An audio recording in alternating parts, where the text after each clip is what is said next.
Voy a agarrarme de lo último que acabas de decir, ¿ok? Cuando tenemos un intestino comprometido, ¿ok?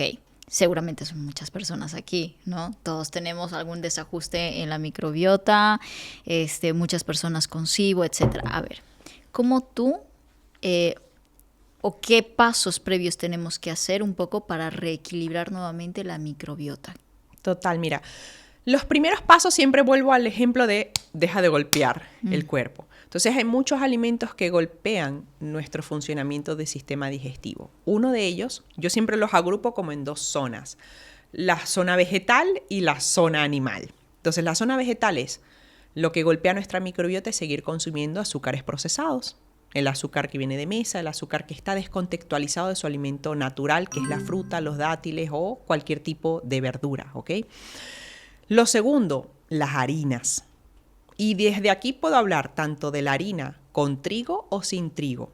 Sabemos que el trigo, porque tiene más glifosato, porque tiene el gluten, porque tiene muchas otras cosas, genera ya nada más el glifosato que tiene esa harina, te mata tu microbiota. ¿Ok? Te está matando la microbiota el glifosato que queda por allí en la harina de trigo. Además de el trigo, que es el gluten que te estás comiendo. Pero luego hay otra cosa, que es que imagínate que eso es orgánico, que está no sé cuánto, que está bien. En el momento que tú haces una harina del cualquier grano y pasan más de 24 horas, ya pierde sus propiedades también, porque se empieza a degradar. Entonces, ¿cuánto tiempo no está la harina en el almacén? Montón. Meses. Entonces no solamente es el gluten, sino el procesamiento de esa harina. Entonces incluso si tú tuvieses un trigo, lo ideal sería es remojo el trigo, lo cocino como si fuese un arroz y me lo como de esa manera y no me lo como en forma de harina. Y muchas personas cuando hacen el pan que es de masa madre, sienta muchísimo mejor cuando se remoja el grano, se muele pronto y se fermenta el tiempo suficiente.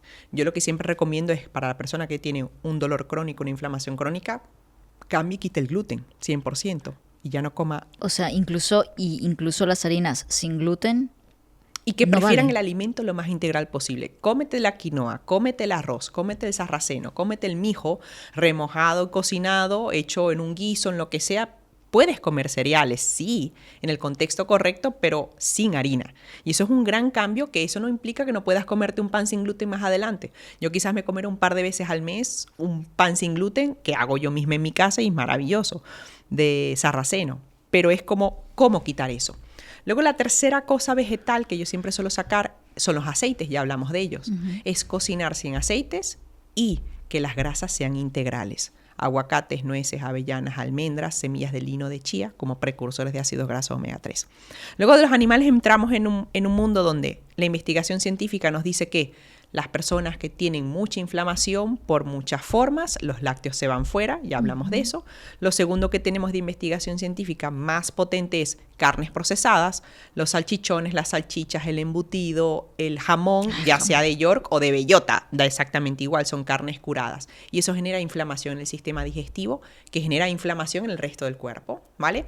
Las carnes rojas ya sabemos que generan mucha más inflamación por muchas rutas metabólicas, aumentando, por ejemplo, para quien sea muy científico que nos escuche, el factor de crecimiento de la insulina. Y el factor de crecimiento de la insulina, ¿por qué lo voy a nombrar tanto como la insulina? Es porque hace que tumores crezcan en el cuerpo. Yo pasé por un cáncer, yo necesito tener lo más bajito posible factor de crecimiento de la insulina.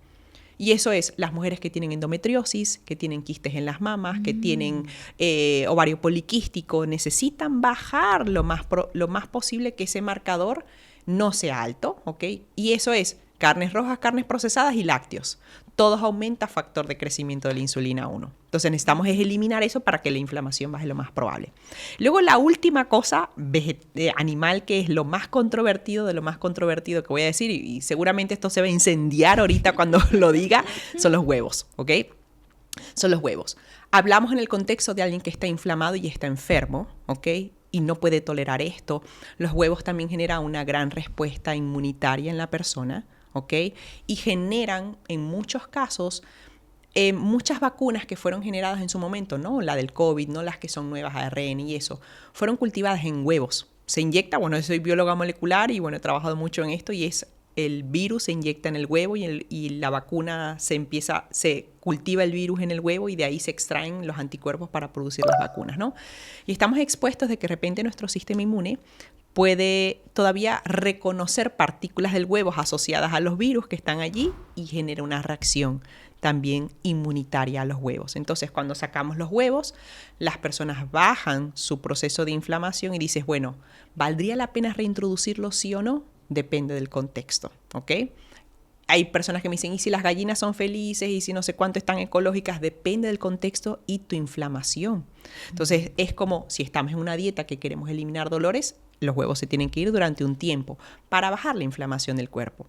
Ahora me dicen, ¿tengo que eliminar todo tipo de otro producto animal que no he hablado? Depende cuánto vayas a comer de eso frente a las verduras o la fruta que te pueden sanar, ¿ok? Desde ahí es como, yo eliminaría esas 6 cosas al final del día. Qué fuerte, ¿eh? Es muy fuerte, pero es muy efectivo, ¿ok? Ok. Porque aquí estamos intentando cambiar un paradigma, que es, si yo sigo haciendo lo mismo, voy a tener el mismo resultado. Si yo cambio un paradigma de entender mi alimentación como un medicamento, entonces voy a tener resultados que son completamente diferentes. Entonces tengo que empezar a pensar diferente. Los azúcares, los aceites, las harinas generan inflamación, las carnes procesadas, las rojas, los lácteos y los huevos generan inflamación en un contexto donde la persona está enferma. Si tú sacas eso y pones el zumito verde, vas a empezar a sanar mucho. Y eso es dejar de golpear. Luego tú me dices, cuando tú dejas de golpear, ¿qué añades? El zumo verde. Pones la fruta en la mañana. Cronológicamente hablando, cuando nosotras estamos con el sol, se llama cronobiología, cronoalimentación. Si tú pones la fruta en la mañana, se procesa muchísimo mejor y eso va en contra de lo que sale allí. Es como que cómete los huevos revueltos con tocino y no sé cuánto en la mañana, porque hay que tener proteína durante todo el día. Esa persona se mantiene inflamada desde la mañana. Entonces, si nosotros le ponemos la fruta en la mañana, el cerebro se hidrata y tienes menos antojos en la tarde. Porque la mayoría de mis alumnas yo le pregunto, ¿tú tienes antojos de algo en la tarde? Me dice, bueno, sí, de dulces a partir de las 4 o 5 de la tarde. Se les quita poniendo la fruta en la mañana, el cerebro ya comió su glucosa y tú te comes tu proteína y tus grasas en el resto del día. Se dice que la fruta no por la mañana porque te genera el pico de... De hecho, es todo lo contrario. Cuando sanamos resistencia a la insulina, donde mejor se procesa la fruta es en la mañana. No al mediodía, no en la tarde, en las primeras horas del día. Entonces estamos hablando que tenemos que corregir la resistencia a la insulina separando alimentos. Y los carbohidratos se procesan muchísimo mejor en la mañana que en la noche o en la tarde. O sea, que las frutas sí, pero por la mañana. Por la mañana, como primer desayuno. Okay. El primer desayuno que tú tengas. A ver, yo vine a grabar el podcast y me habré comido, no sé, 2 plátanos, 3 paraguayos y, no sé, una mandarina. O sea, ese fue mi primer desayuno. Quizás me voy a comer otra cosa después. Pero es lo que hace que mi cerebro coma primero y mi hígado se hidrate y mi cuerpo se hidrate y tenga glucosa. ¿Qué pasa? Que la persona que mezcla la grasa con ese carbohidrato tiene un gran problema, ¿ok? Tiene un gran problema. Tenemos que separar las grasas de los carbohidratos porque son 2 mecanismos moleculares diferentes. Muy importante. O sea, no podemos mezclar al mismo tiempo una gran cantidad de grasa y una gran cantidad de carbohidratos. Por eso las grasas luego van en la tarde y la fruta, que tiene mucho carbohidrato, en la mañana. O sea, el orden es ese, ¿no? Las frutas por la mañana, las grasas más por la tarde. Exactamente. Okay. Y eso hace un gran cambio a nivel de resistencia a la insulina y a nivel de, incluso mejoran las digestiones de esa manera. Y te quita los antojos en la tarde también de los dulces, de decir, es que en la tarde te comerías una tarta de chocolate y eso es lo que sucede. Estás allí comiéndote tu proteína no sé cuánto y dices, tengo un hambre que me comería atroz. Cualquier galleta. Sí. Y no puedes evitarlo. Entonces te comes la galleta y va peor, porque además es procesado, tiene harina, tiene un azúcar no sé cuánto. Cómete la fruta en la mañana. Claro. Y ya no tienes el antojo en la tarde. Bueno, ahora hablaremos sobre los antojos y Bien. qué nos podemos tomar como antojitos por la tarde, Bien, que seguramente súper. muchas personas necesitan ese el alimento extra. de rescate. Ok. Vale, pero empecemos por los desayunos. ¿Cómo se despierta una célula inflamada? Es decir, ¿y qué impacto tiene lo primero que nos metemos a la boca al despertar? Bueno, ya hemos estado hablando mucho de eso y quizás es volver a poner foco en el proceso de hidratación. Okay. Cuando tú estás durmiendo, tú pierdes líquido, mucho líquido. Al respirar, entre medio litro y 1 litro, dependiendo de la persona. al respirar solamente. Y cuando tú te levantas vas a orinar. Entonces tu cuerpo está en un estado de deshidratación profunda en el momento que tú te levantas. Lo primero que nosotras tenemos que desayunar es darle hidratación al cuerpo, es beber los líquidos que sean suficientes al menos en la primera hora. El gran error es que te tomas el cafecito a primera hora, que puede tener la cafeína no sé cuánto y te dices, claro, me despierta, pero entras en un crash, en un colapso de la hidratación. Tu cuerpo necesita al menos reponer 1 litro que entre de agua en el cuerpo. Porque el café te deshidrata. En algunos contextos sí, si no puedes eliminar esa cafeína. Entonces, claro, dependiendo del contexto. Entonces, yo siempre les digo, los desayunos tienen que ser hidratantes, o al menos la primera parte, las 3 primeras horas del día tienen que ser hidratantes. ¿Cómo lo solemos hacer? Yo les suelo decir, primero bebete un vaso de agua. Hay personas que a eso le agregan un poquito de sal, le agregan un poquito de limón. Hay personas que le agregan gel de aloe, por ejemplo, si tienen una gastritis o tienen mucha acidez estomacal. Esa primera agua puede ser funcional. Puede tener jengibre para que sea antiinflamatoria. Va a depender del caso. Te tomas lo que te puedas tomar. Idealmente, medio litro, pero hay personas que no toleran medio litro. Quizás toleran 250 mililitros. Yo me puedo tomar 1 litro ahora, antes no. Me tomo 1 litro de agua con mi gel de aloe, con mi jengibre, con mi limón. Primera hidratación. Pasan 20 minutos, me tomo mi primer zumo verde. Mi zumo verde de apio, que llevo 8 años bebiéndome. El día que no me lo puedo beber, pues me tomo un agua de coco, pero me tomo el agua. Y así ya mi cuerpo está hidratado. ¿Ok? Que es lo primero que tenemos que hacer. Desayunos. Okay. Depende del contexto. Yo durante la semana, yo les suelo decir a las personas que me siguen, yo siempre voy a favorecer que el primer desayuno sea fruta. La fruta que sea la más jugosa, la de mejor temporada, y tú te vas a comer tantas como sean posibles, ¿ok? Todos mis desayunos a la semana son de fruta. Quizás hay algunos desayunos donde hay smoothies verdes, por ejemplo, porque queremos revertir más resistencia a la insulina, porque queremos traer más moléculas antiinflamatorias, y hay algunos días donde hay smoothies verdes. Y hay algunos días donde les digo, no te vuelvas loca y cómete un pan, una tostada de pan sin gluten y aguacate para que no te vuelvas loca aquí y te comes algo cocinado o algún tubérculo, por ejemplo. Y eso es el desayuno. Pero lo más importante es la hidratación. Okay. Y si alguien toma café, la recomendación es tómatelo 90 minutos después de despertarte, pero primero habiéndote hidratado con tu agua, con tu zumo verde. De hecho, he estado en muchos podcasts y muchas de las personas que me escuchan y me entrevistan me dicen, voy a implementar lo del zumo verde, mira a ver si me funciona. Y me dicen, no estoy mal, pero ahora tengo más energía, más claridad mental, voy mejor al baño, o sea, voy mejor al gimnasio, me recupero mejor, puedo hacer más ejercicio. Y dices, la diferencia de estar bien hidratado o no en el resto del día es brutal. Vale, Carla, a ver, para cerrar el tema de los desayunos y que quiero dar también alternativas a la gente que está en ese proceso de cambio de sus hábitos alimenticios.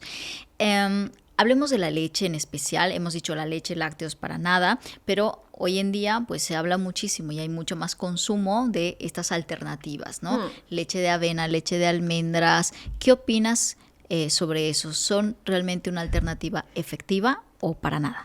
Depende de lo que queremos hacer, ¿vale? Porque muchas personas toman leche por el tema de la osteopenia y la osteoporosis. Es como una entrada de calcio. O se toman los yogures es por una entrada de fermentos para mejorar el desajuste digestivo que tengo, que viene por otro lado. Entonces, realmente yo lo que les digo, en las mañanas yo ni siquiera tomo ninguna alternativa vegetal, porque lo que prefiero es comerme las almendras, comerme las nueces, que tomarlo en forma de leche. Y yo lo que hago es sacar eso y lo pongo en las tardes como un snack. Entonces, en la mañana lo que hago es comer comida. Ahora, aquí puedo ser puedo ser graciosa en el sentido de, es una transferencia culinaria y puede ser una alternativa para personas que están haciendo la transferencia de los lácteos a una alternativa vegetal. Puede ser 100% utilizado. Eso es como los dildos, ¿ok? Que tú dices, bueno, no es igual, pero me ayuda a hacer la diferencia, ¿no? ¿Cuáles serían las mejores leches vegetales si alguien está haciendo una transición? Va a depender del contexto. Por ejemplo, una persona que tiene una celiaquía o tiene un sistema digestivo que no está funcionando del todo bien, no puede tomar leche de avena. Y hay que tener cuidado, porque ahora las leches tienen añadidos, tienen aceites, Claro. tienen carragenina, tienen azúcares, entonces es otro alimento ultra procesado que nos estamos comiendo, ¿vale? Si hay alguna intolerancia específica para la almendra, pues no tomamos almendras. Y podemos hacer incluso algún otro tipo de leche. Entonces, ¿cuál tipo de leche suelo recomendar? Primero que la hagas en casa. Y es tan fácil como dices, ¿cuál es la mejor leche? Mira, la del sésamo. Es una de las cosas que más calcio tiene, Sí. tiene más fosfolípidos y tiene un tipo de grasa muy buena antiinflamatoria. Entonces tú te haces con tu agua, le pones media tacita de sésamo o de ajonjolí, como sea que lo llamen, Sí. lo trituras, lo cuelas y ya tú tienes tu leche natural, ¿ok? En casa solemos comprar a veces de avellanas, pero nos fijamos es que tenga agua y el ingrediente. está. A veces no te puedes salvar del tema de la sal, pero me aseguro de que sea sal marina solamente. Perfecto. ¿Ok? Que no otro tipo de cosas, que no lleve colorante, que no lleve azúcar, que no lleve sabor natural a. No, eso tiene que irse. ¿Ok? Y lo mismo para los yogures, que me dicen, si me quitas el yogur, ¿qué me como? Bueno, ya tenemos la alternativa de comernos la fruta, los smoothies verdes. Cómete de vez en cuando un yogur de coco en la tarde. Pasas la grasa a la tarde. ¿Ok? El tema es pasar la mayor cantidad de esa grasa a la tarde, donde tú la vas a poder procesar mejor. Ok. Si hablamos de los snacks por la tarde, entonces, ¿qué nos sugieres? ¿Cuáles son como tus 3 o 4 snacks favoritos que nos puedes recomendar para la tarde? Bueno, yo creo que la peor persona para decir el tema de los snacks. Porque es que yo cuando tengo hambre, como. O sea, cuando tengo algo, como y no me quedo como en una el pequeña término comida. medio, ¿no? No, Como, es como, voy a picar. si tengo hambre, voy a comer, porque es lo que me está diciendo mi cuerpo. Y eso es el gran desafío de muchas personas, es me voy a aguantar un poquito hasta que yo pueda llegar a Claro. cenar y realmente quedas con hambre. Entonces, de todas maneras, snacks de transiciones. Hablando en un mundo vegetal donde podemos añadir un poco más de proteína, tenemos los hummus, por ejemplo, de garbanzos o de lentejas o de guisantes, los podemos tener allí. Podemos tener tostaditas de pan sin gluten con aguacate, por ejemplo. Si queremos algo que nos dé más energía, por ejemplo, cuando yo voy al gimnasio, que necesito más glucógeno para hacer el ejercicio de fuerza, yo quizás me como unos 4 dátiles, por ejemplo, y un plátano, donde voy a tener más azúcar en músculo para poder tener más fuerza en el gimnasio. Entonces, es como tener o un poco más de proteína o un poco más de carbohidrato, dependiendo de lo que tú estés necesitando ese día. Okay. O de repente un yogur de coco, ¿ok? Hay personas que quizás pueden tomar soja. Yo no se los recomiendo, por ejemplo, a las que tienen hipotiroidismo, no les recomiendo tomar soja, ¿ok? Porque puede haber reacciones en la persona con respecto a la soja, a nivel de yodo y todo esto. Entonces, hay personas que prefiero no recomendarles el yogur de soja, pero sí el de coco, por ejemplo, y te lo comes en la tarde, de vez en cuando. Entonces, cuando tú comes bien y tú comes un muy buen desayuno, una muy buena comida y una buena cena, no tienes antojos de comerte o no quieres snacks. Y si tienes hambre, vuelves a comer incluso o la misma cena o el mismo almuerzo o lo que sea. O sea, como come hasta sentirte saciada.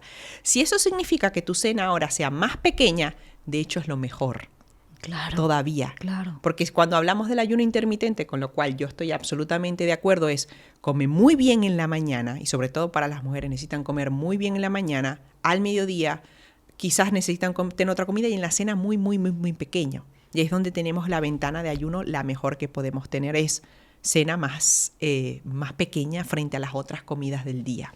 Muy bien.